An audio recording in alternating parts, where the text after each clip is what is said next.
বিসমিল্লাহির রহমানির রহিম। এখন আমরা 139 নম্বর পৃষ্ঠার 14 নম্বর যে সম্পাদ্যটা আছে সেটা আঁকার চেষ্টা করব, যেখানে বলা আছে একটি বাহু একটি কর্ণের দৈর্ঘ্য দেওয়া আছে। আমরা যে কোনো বাহু নিলাম এবং যে কোনো কর্ণ নিলাম। বাহু হচ্ছে এ, কর্ণ হচ্ছে বি। আমরা যে কোনো একটা রেখা নিলাম, এ ই, এই থেকে বি কর্ণের সমান করে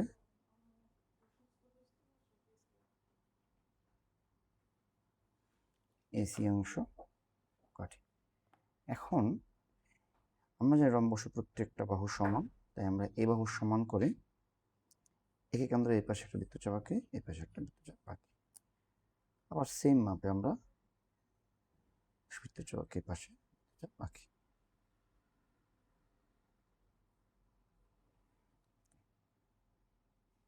বি ও ডি বিন্দুতে পরস্পর ছেদ করে। আমরা এখন এডি এবং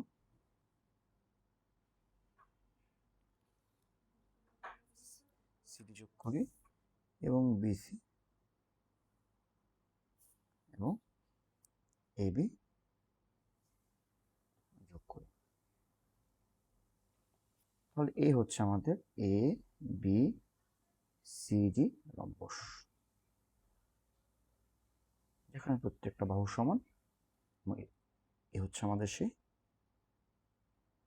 কর্ণ, হচ্ছে আমাদের প্রত্যেকটা বাহু। ধন্যবাদ। আমরা এখন 139 নম্বর পৃষ্ঠার 15 নম্বর সম্পাদ্য রাখার চেষ্টা করব, যেখানে দুইটি কর্ণের দৈর্ঘ্য দেওয়া আছে, আমাকে রম্বসটি আঁকতে হবে। আমরা দুইটি কর্ণের দৈর্ঘ্য নিই।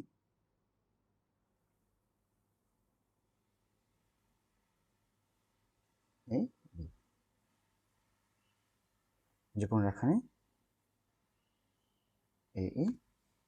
এই কর্ণ থেকে কর্ণ এ সমান করে এ বি অংশ কাটি। এখন বি কর্ণকে আমরা সমদ্বিখণ্ডিত করি।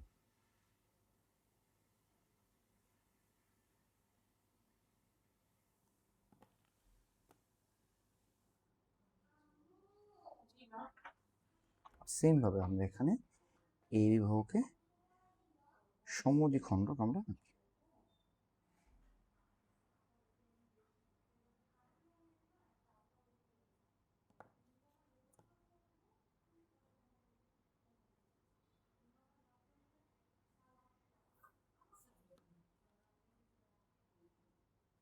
সমদ্বিখণ্ডক এফ জি। এখন কর্ণ বি এর হাফের সমান করে অবিন্দু যেমন ছেদ করে, তাহলে আমরা কেন্দ্র করে ওসি এবং ওডি অংশ কাটি। আমরা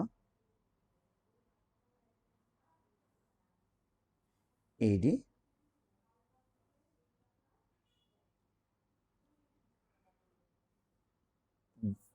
দ্বিতীয় অংশ কাটি, বিসি অংশ কাটি,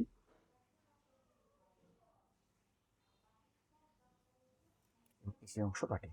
আমাদের এ বি সি ডি হচ্ছে আমাদের সেই রম্বস।